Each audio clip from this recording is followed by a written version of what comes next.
Melly. What's up? It's time. Man, it's been a long week. Hold on right quick. Let me. How long ago was that? December the 27th. Oh my God. We'll bring it up though.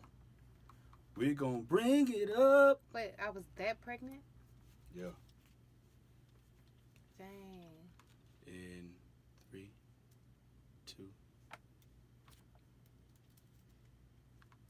1.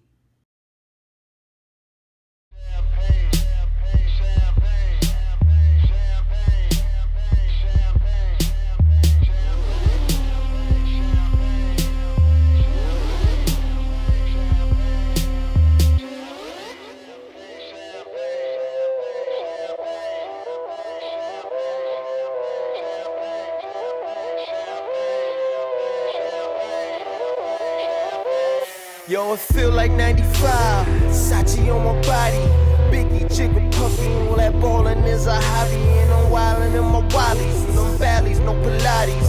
More wet, get you more wet. Nah, that's these Bumanti. My crystal ball, I see crystal, I crystal y'all with that. I saw the sign like Ace of Spades, that Ace of Spades get cracked. I'm like, cheers to the money guys, the Willie niggas, who buy them bottles, and then they spill these liquors. Yo, salute my dude. I see you, dog. 5 bottles, 1 dick. Why I need 2 bras? I know I'm out of line, but love is shower time. You know it rose rain when your cloud is 9. Get off that high ass hussy.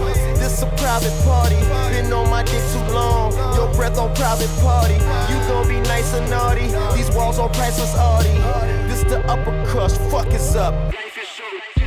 Over and done. Overdose. Guess we did it again. Sippin' with no remorse. We gon' do it again, and we gon' do it again. What we do? Yes. Welcome back. It's good to be back. Welcome back to Visionary Movements presents the podcast Who Cares. It's your boy, your guy, John Ross, and to my immediate left, we have the lovely Toccara Taylor in the building. What's going on, T? Hey, y'all. How you doing? It's been a long time. Has it been? I feel like it's been forever. Man, it's been a crazy 2018 thus far. Yeah, it has. Protocol being established, man. My name is John Ross, and to my immediate left, we got Toccara Taylor. My apologies to Melly. Toccara Taylor in the building. You can follow me on Instagram and on Twitter at JohnJack_ and VM_LLC. Would you like to give your handles? No handles. No handles? Catch me on Who Cares. If you're interested, I shall be here, and you can always drop a comment below, and I will reply. No doubt. Today is May the 27th, 2018, and it's Memorial Day weekend. Yeah. What's your plans? I'm going to tour an all-white party tonight with my brothers from Kings Arizona, number 19. Nice. We're going to Pride of Houston. We're going to their all-white party. So Okay. that, and in the vlog I do, Lux Life _Growing the Flame, I took the canned goods that we donated from the student faculty game to the food bank right before coming to T's track meet. Nice. So, look at you being all philanthropic and everything. Man, it feels great to be back. I know. How you been? Man, I've been good. I've been in mommy mode. Yeah, I've no been doubt, in no doubt. businesswoman mode. I've doubt, been no in, doubt, no doubt. just everything. I've been, wearing so many hats and getting so much stuff done and trying to regain my wits about myself at the same time. So, I mean, it's been a ride, but I've been on it and I'm back. No doubt. Just for you one time, Melly. Just for you one time. One time for you for the mommy baby number 2. Baby number 2. G. Taylor. Say his first name for me one more time. Jamal Taylor. Ladies and gentlemen, we got my man back here too. We got Talib Foster back here holding his little brother, doing the big brother thing back there. 2 words come to mind, T. Melly. What's up? Game 7. What? Game 7. Your thoughts? Man, look, I'm going home at this point. I'm rooting for Rockets. Of course. So I'm a Rockets person too. Of course. Always, rip for home first, and then it's everybody else that I like. And I like Golden State and everything, but I told y'all that CP3 was gonna bring a whole new type of energy to the Rockets, something we haven't seen since Elijah One's era. And it's funny because he was there at the game before last, and I'm just like, that's how it's supposed to be played. He's not a ball hog. He knows what to do, when to do it. He's very strategic. He talk trash on the court. So I'm doing this what we used to call the serve sandwich dance back in the day. Everybody used to go to Hoffman. Serve sandwich. No doubt. But yeah, I mean that dude right there, like, he's really good. And he's back in the game. He's back in the game. I don't know. I heard that he was gonna be back. Well, in my opinion, we have a far greater chance winning with him than without him. Yeah. We need him. Yeah, absolutely. At this point, yeah. You don't get too far. You don't get to this point, strategize and do all of that, all the planning, all the practices with everybody, and not have one of your key players play that day. So yeah, absolutely. That's the Western Conference Finals. What about the Eastern Conference Finals? I'm gonna be real with you. I haven't really been following that as much. I am a huge LeBron fan, though. I'm a huge LeBron fan. I have, seen bits and pieces of what's been going on. Like, Grant will have the game on, and I'll come in and, I'll see it. But I just been so focused on the Houston games, the Western Conference Finals. I just, but I know. Okay, so what I do know is that the Cavaliers was struggling a little bit, and that was really pissing me off, because I know that they can be better than that. And just to see how they were playing, I'm like, what are you doing? Like, it just, I don't know. It was really upsetting me. But, I mean, they coming back. I mean, they still have a chance. So I'm rooting for them.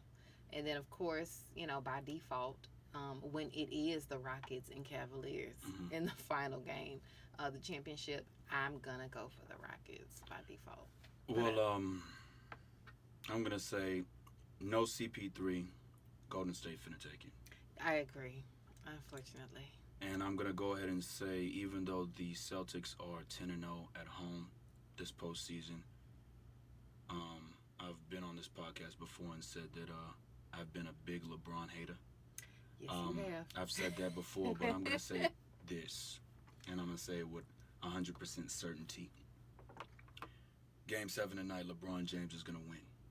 He's going to the finals. All right. And the reason why I said that is just driving over here, listening to all the talk radio. I have the same feeling that I had in Game 7 against the Pacers, when they played against the Pacers. When the Pacers came up in the third quarter, and I thought for a second, this can't be it for LeBron. Right. I had the same feeling tonight. A couple of seasons ago when he was with the Heat, and I think it was a Game 7 that he played against the Heat, he dropped 50. Yeah. And everybody was saying he's got to have a masochistic game. I think it's going to be another one of those nights for him. Yeah. He's going to score 50. Yeah. And they're going to beat the Celtics at home tonight to go to the finals. I just feel it. I feel it. And, I mean, it's just, even in all my, and how we'll go later on into the episode is on this topic, the narrative. Okay?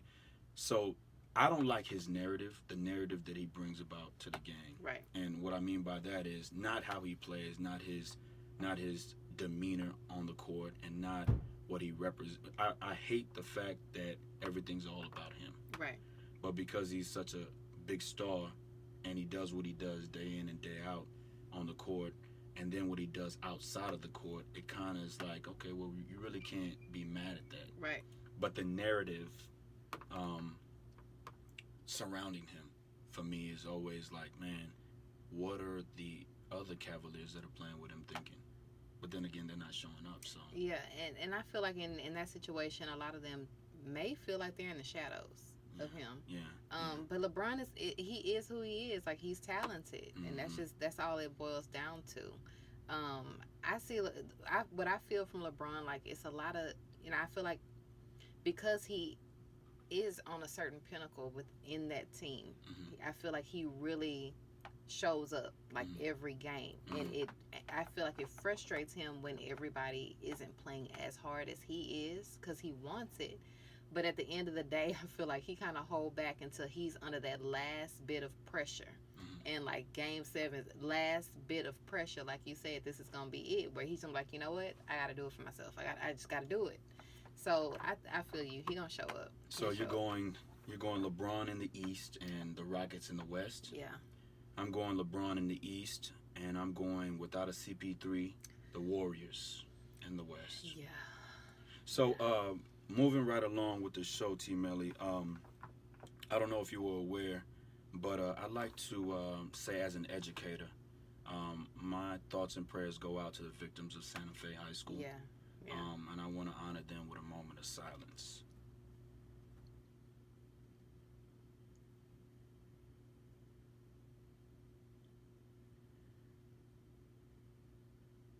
To them, it's funny how things fold. Kizzy and I were having a conversation the night before, and she was telling me that school shootings is not a question on if they'll happen.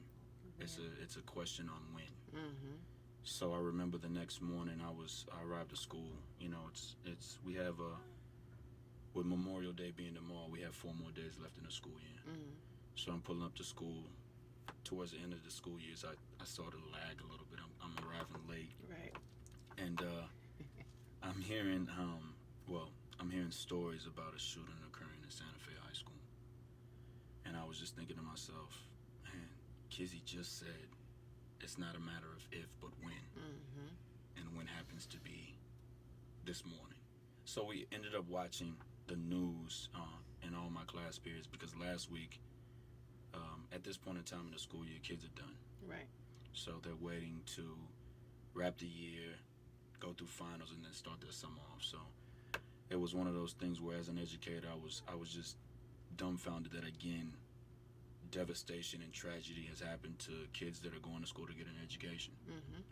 So my question to you is the narrative.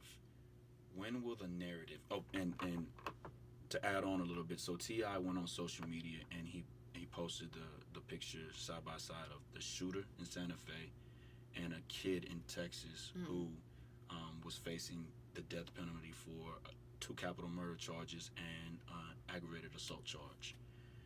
And my question became, when will the narrative change when it comes to society? Well, I will say, and just to clear up, because the news stations or somebody said that particular guy, the little black boy, is not on death row for what he did. Praise God.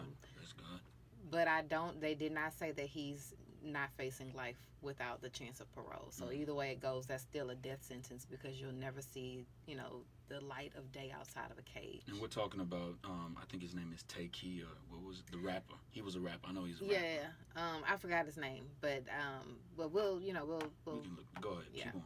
But it's very interesting that people like to say that the justice system is broken and it needs to be reformed. It is not broken. It has never been broken. It has never been designed to work in the favor of people who are not Caucasian. Mm-hmm. It is designed to, when they decide to commit a crime, it's designed to where they can actually go in, they serve their time, and they can either get out. They a lot of times people go to jail for very serious crimes. I've seen a lot of cases where Caucasian people go to jail for a lot of serious crimes, and they get out in a matter of days because jail overcrowding. Like, you never hear anybody else going to jail for jail overcrowding and then they get out. Like, it just doesn't make sense. But I don't see the narrative changing anytime soon. This is how the system was designed to be made. Even with this whole situation of the school shootings, that's happening at schools that are, predominantly white schools.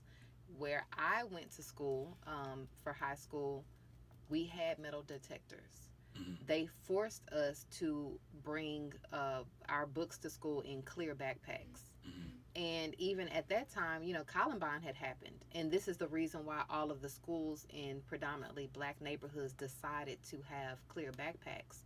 But that was not the rule across the board. It was only in black schools. Well, we never had an issue with bringing guns to school and shooting people up. I feel like if they were really concerned about the safety of the students, then it needed to be clear across the board. For my prom, which we had I forgot the name of the hotel. It may have been the Hyatt or Marriott or something like that.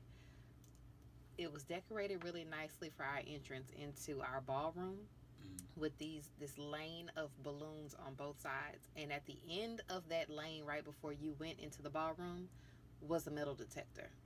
So it was embarrassing to have to attend a school. I'm gonna put the school name out there. This was Eisenhower High School on Antoine Drive. They had us to walk through a metal detector to get into our prom, and making it seem like we were these juvenile delinquents who had the ability to be extremely violent. In order to protect everybody that was attending the prom, they had to have us to come through metal detectors. And that was not only embarrassing, it was very hurtful. And to this day, that school has not had any issues of any shootings or anything like that. Of course, you have the occasional fight at a school. There's children there. It happens. But everybody knew what you don't do. You're not coming to school to shoot people up. That's just not what we did.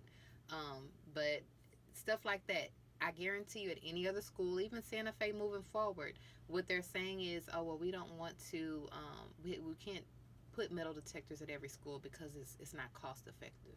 But you can afford to do that at schools where it's not happening. Like, no, that's the furthest thing that's on, a lot of these kids' minds. Everybody was bullied. I know everybody's up in arms about bullies right now. Honestly, and this may sound weird, and that's fine. I'm not totally opposed to my kid getting bullied. I feel like it prepares you. We live in a society, look at, all these blogs and stuff. You got celebrities get bullied. You got politicians getting bullied. People get bullied all the time, online, offline, whatever. We live in a society where your president was making fun of somebody with special needs. You know what I'm saying? So that's a form of bullying. It prepares you for the world. I got bullied. Like this dude, Lamonza Williams, and I'm going to tag you in this too. Lamonza used to go in on me every single day. The stuff he said was completely hilarious. Like, it was funny. I had to join in and laugh. But it was hilarious. It was, all kinds of stuff. I got bullied. Not one time did I think that I'm going to come to school and shoot up everybody that's at the school because this person is talking about me. Like, do you know your truth? Do you know who you are? And parents, it's your responsibility to teach your children who they are and let them be proud of who they are. That way, if somebody do come at them talking to them crazy, it's just words. At the end of the day, just, don't touch me, else we gonna have to fight. I'm not gonna shoot you, but we gonna have to fight. That's just what it is. But that narrative is not going to change. I saw another, it's off topic but on topic. There was another article about, this guy, Caucasian guy that raped a child, and he is only getting 90 days in jail and probation for 2 years. So stuff like that, like that's absurd. That's something that needs, some hard time. And you have people in jail right now that are doing hard time due to nonviolent offenses. Just stuff like that. But that's the way the system is designed to work. It's not designed to work in your favor. I think that I went on Twitter when that occurred, and I said that kids are not being told I love you enough anymore. Kids are not, they're not being asked, how are you? What's going on? Because as an educator, I see a lot of parents that look my age that are coming to school to answer for these kids, their kids rather. And the youthfulness that the parents are now, the parents have this now in this generation, doesn't allow for them to have that, that quality time with kids. Hey, how are you doing? Hey, I love you. Hey, continue to strive, continue to be great. So I think a lot of these kids are growing up watching what's going on. I really think that the kid from Sante Fe, the shooting, I think he wanted to be famous or notorious. One of them. I think he wanted to be in that limelight because that's what's been occurring. Kids are now coming into the schools and they're taking out their frustrations on their personal lives, and then what's going on in their families out on everybody else. Right. And it's putting people in predicaments like, you know, not predicaments, but it's changing the courses of people's lives for the rest of their lives. Right. So I think that not enough kids are being told, I love you. Not enough kids are being told, look, you can be anything you want to be in the world. Not enough kids are being told, listen, you don't have to hurt anybody to get noticed. You don't have to cause pain and torment on somebody else just because whatever you're going through personally is causing you to lash out. Right. So the narrative that I'm because the reason why I say the narrative and I said how's the narrative in society is because as an educator we don't have a lot of time to keep up with what's going on. We got whatever we do, and whatever we don't do, we got to catch up on at the end of the year. Right. So I've seen a lot of projects on Netflix that have been racially inclined. I finally finished, got around to 7 seconds. I'm now on Dear White People again, and in between those two, the This Is America video came out. Oh man. And so everything that I've just mentioned has been racially inclined. So my whole thing is, when is the narrative about race gonna change? Because I mean, you know, there are good and bad people in both races, and we're only talking about two races, but there's a whole other side of the world that has races and race wars, religion wars in their countries, and you know we get to hear about those things, but I sometimes wonder, do they ever hear about what we're going through, or is it to them America's this grandiose place to be, but we're going through what we're going through? So I lived in Tanzania for a little bit, and they definitely keep up with our current events. So you know, when I lived over there, the Trayvon Martin shooting had occurred, and they knew about that, so they were asking us about that. In the same breath, the type of things that they see, they'll see something like that, and then they'll see, something that makes international news of, some black guy that breaks into a house in Idaho. Like, so to them, when they see, okay, there was some type of shooting of some unarmed black guy, okay, well, to them, it's like, okay, well, maybe he was doing something that he didn't have any business doing, because, I see them on TV, they do, they're athletes, they're celebrities, and then I see them being criminals. So they feel like we have these opportunities because it's the land of the free and the opportunity, and so they feel like we're wasting it. A lot of the times they're not really understanding exactly what it is. I've heard a lot of people from the islands, especially like Jamaica, that have said, oh, I haven't experienced any racism in America. Like, I don't know what that is. I've heard a lot of people, actually, particularly Nigerians, that'll say, I haven't experienced it. So a lot of them will feel like, okay, well, that's y'all's issue. It has nothing to do with us. It's something that maybe you should get your education, was what one guy had told me in conversation. And then the situation with a Yale student happened, who happened to be a Nigerian lady. Yeah. Shout out to him. It was two. It was a guy and a girl. So the guy, the same lady that called the cops on a student that was taking a nap in Yale. She also called the cops on another guy, the guy that you've seen. And he was just looking for a friend in one of the halls. He's still a student, but just looking for a friend. But if you build a house on a foundation and it's leaning, you build the house and you're like, why is this side of the house leaning? Like, when is that going to change? Like, what can I do to change that? It's not going to fix, and you can't fix it until you fix the foundation. The foundation of this... I had to throw that out there. I could see where you were going with that. Go ahead. I mean, the foundation of this very country was built on race. When Europeans went around the planet to impose their beliefs, impose their way of life, and siphon resources, they imposed the idea of race. There was no race, per se. There was, I read a lot of Dr. John Henry Clark's stuff, and he said that there's always been three types of people. There's been the people of the sun, the people of the ice, and the people of the sand. That's it. Okay, so explain those various. So the people of the sun would be people who are highly melanated.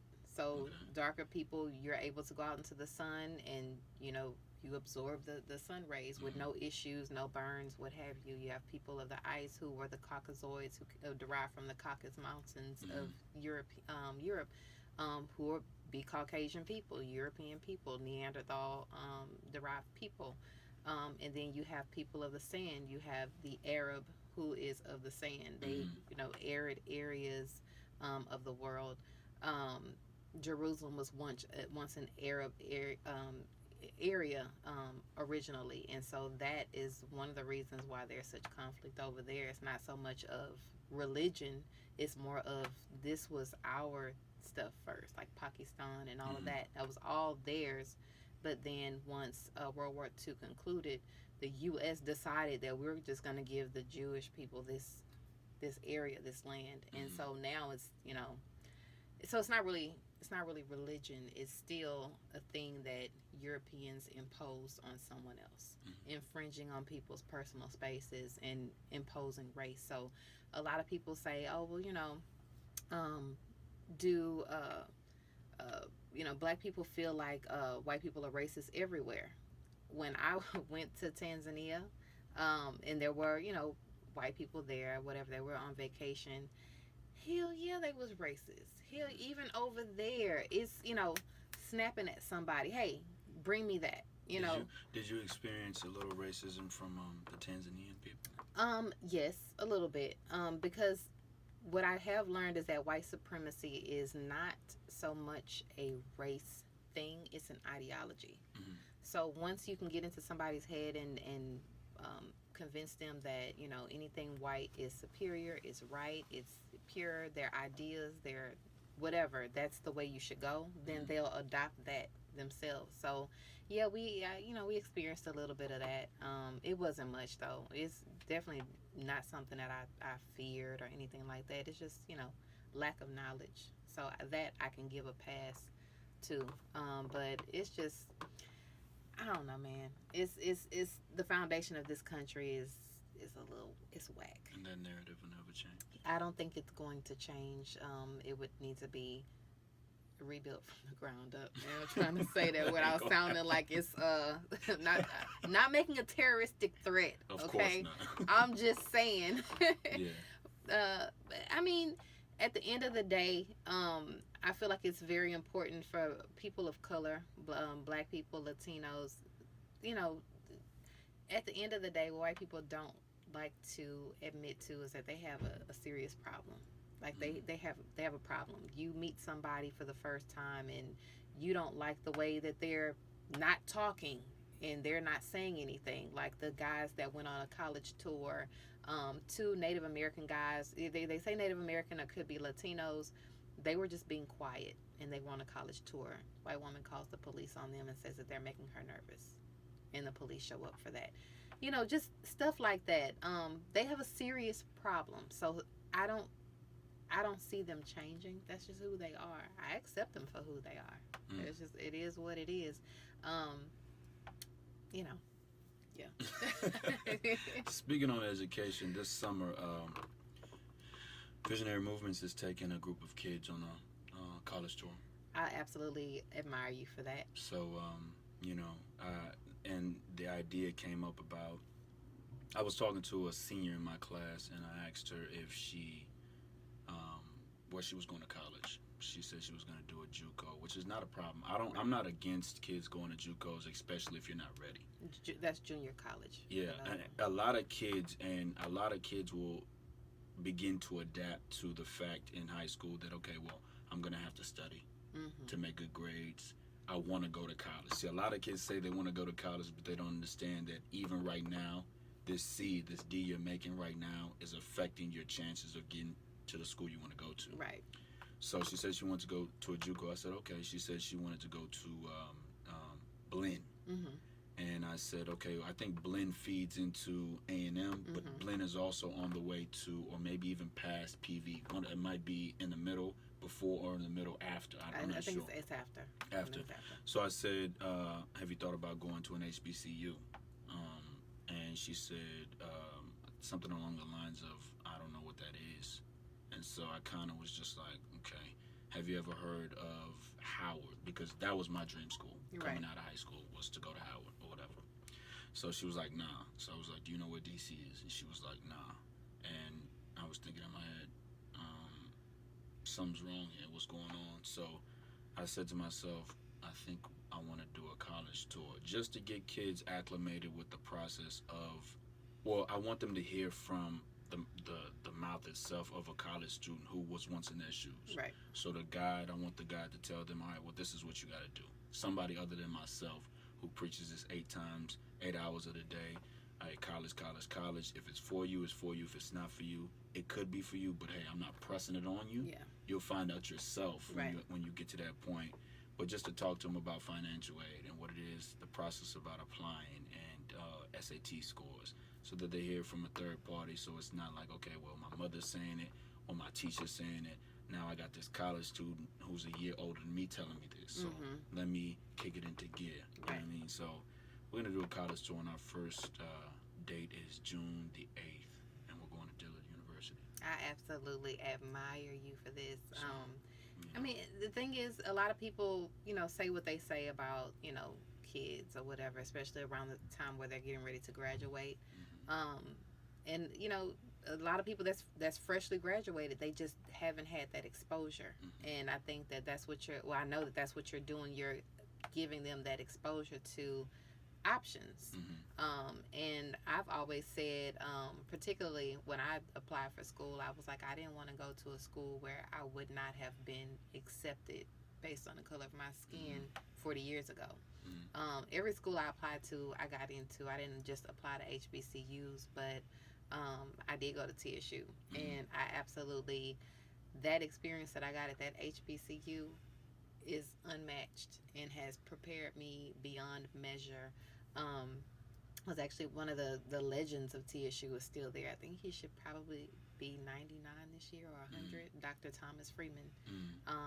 The movie The Great Debaters is based on him, pretty much. But it's that exposure to that is completely amazing. I had the opportunity to go on several college tours when I was in high school, and the name of that program was Talent Search. It's just a weird name for it, but they took us to Xavier and Tulane. It wasn't just HBCUs, but my heart was with an HBCU because when you know your history, you just kind of want to stick with But things that they prepared me for, your kids are gonna very much so benefit from it. So I've looked at it, and I've found out that my brand has a lot to do with kids. I tried to. My wife has always told me you got to keep them separate. But I've found as I've started to wear more Visionary Movements apparel in school, kids are asking me, what is that? Right. And I thought, okay. And so I started the vlog earlier this year on break because, of course, like I said to you yesterday, the track meet, I wanted to give you time. After having a child, you didn't carry the child for 9 months. Now you're birthing a child, so you got to go right into nurturing the child outside of your womb. You just need some time to bounce back, feel your own body, eat what you want to eat, have a drink here too. You know what I'm saying? So I thought to myself, I need to keep something going while we pause from the podcast. And so I started the vlog, Life Under the Scope, Growing the Flame. And every episode that I've done with Wall Trip kids in here have averaged 140 some views. And on my level, that's pretty damn good. Right. You know what I'm saying? So just to see episode, I believe it was 14, just to see all the kids saying, okay, well, I'm going to this. I'm going to this. Like, my favorite scene in that episode was a scene of Terrell Biard. He's a kid that I knew since his freshman year when I was tutoring at Wall Trip. He, from the start, varsity football player, varsity everything. Big kid. But when I met him, he was about 6'1". About 215, 220 or so. 6'3" now. and his story is not one. I'd like to have him tell his own story, but I used to drop him off at home after basketball practice. Sometimes especially during the basketball season, drop him off at home. You need something to eat, yada yada yada. And one day his people woke up and said, "Hey, we're going back home to Shreveport," and he stayed. Oh, and wow. so one coach took him in, put up for him, and his hard work. He's one of those kids, gym rat, except he's in the weight room all the time. He's working. So he stayed, and he is going SFA on a football scholarship next year. That's what's up, man. So, I'm proud of you. That story of perseverance, that story of determination, and you don't have nothing. You're back up against the wall.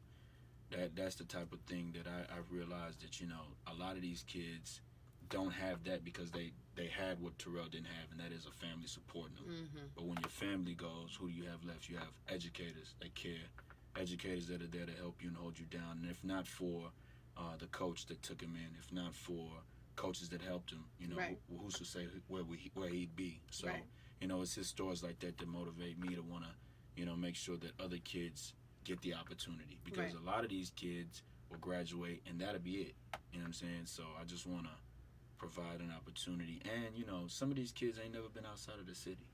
For somebody not to know where D.C. is, the nation's capital, I know you ain't been outside of the city Right. before. So even if we're going to start off with it just being a day, Right. and then we'll build on it.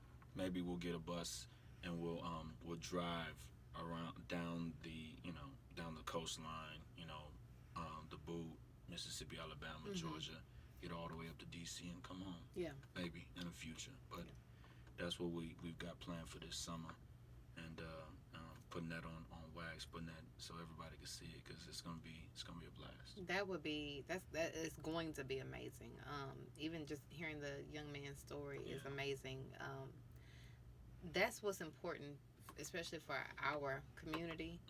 We come from people that we have community base. Like, your child is my child. I'm not gonna just let your child fall by the wayside, or I see your child striving for something, I want to help push him along or push her along or whatever. It does not work for us to be individualistic. So that whole community effort is amazing. It takes a lot to raise him. Yes. Salute to that coach that took him in, though. Like, that's completely amazing. I'm pretty sure he's going to have a really bright future. These kids need exposure. They need the community base. It is imperative that we have a community base and do right by these kids. It is imperative. It's not going to end well for us if we continue on the individualistic path. So I do want to commend everybody, because I'm seeing a huge paradigm shift in how everybody's operating in this era at this point. I know a lot of people say what they say, but we have made a huge progress, and things are completely changing in a totally different direction. And it's going to benefit us quite handsomely in the future. We just have to keep with it. Everybody's doing really, really well. So I want to end off with this topic. Well, this quote: "We need more light about each other. Light creates understanding. Understanding creates love. Love creates patience, and patience creates unity." By Malcolm X. Yep. You know El what I'm Haj Malik Shabazz. So, songs of the week. This is America. Okay. I'm just sticking with that one. I don't want to put no other song out there. Like, that song right there, that, like, literally took my heart and was like, come here. By Childish Gambino. Yes. Okay, I was feeling a few of them. The first one that I want to highlight is the one by, of course, Nas featuring Jay-Z, Black Republican. The second one is Where I Am Right Now, with it being a grind and just trying to get out there and get my elbows dirty. I'm gonna go with Nipsey Hussle, Grinding All My Life. When I hear that song, I just want to hit my head against the wall or something, break something. And the last one for the city, man, Rockets, man. Tomorrow tomorrow, man, y'all got to do it for the city. It's called Clutch City by my boy Trey Rogers. All right. So, you know, we just got to do it, man. We got to believe. We got to believe that we can do it. We got to believe that it's our time. Yeah. And we got to execute and beat the best, beat the defending champions. Oh yeah. You got anything else? I think it's gonna happen. Okay. If CP3 is if Chris Paul, universe, we need Chris Paul to be there. Please send positive energy to his hamstring. That's what he needs, because it was a non-contact injury, which is the worst. Yeah. So I'm hoping, I'm gonna put it out there, he's going to be in tip-top shape. He just had a little Charlie horse. That's all it was. Yeah, It was a little scared. Yeah. He needed to eat a few bananas and some water and get his electrolytes up. Some potassium. Pop some grapes in his mouth. Yeah, we good. For the city, man. Anything else? No, I'm good. Listen, ladies and gentlemen, man, by the time you see this episode, it will be up on the podcast tab at www.visionarymovements.com. Everything that you need. I believe that there's a project on there for everybody. Yeah. And we got a lot of tabs on there. If you just like one of the projects, man, I think that the job will be done. Yeah. So, with that being said, man, until we see you again in episode 13, welcome back, T. Melly. It's good to have you back. It's good to be back. I can't wait to get the story with you and Coach Waller here. I can't wait to tell it. I can't wait to hear it and be immersed in it. Yeah. The energies. I can't wait to hear that story again. But man, until Houston, Texas, until we see y'all in episode 13, y'all be blessed. Comment below.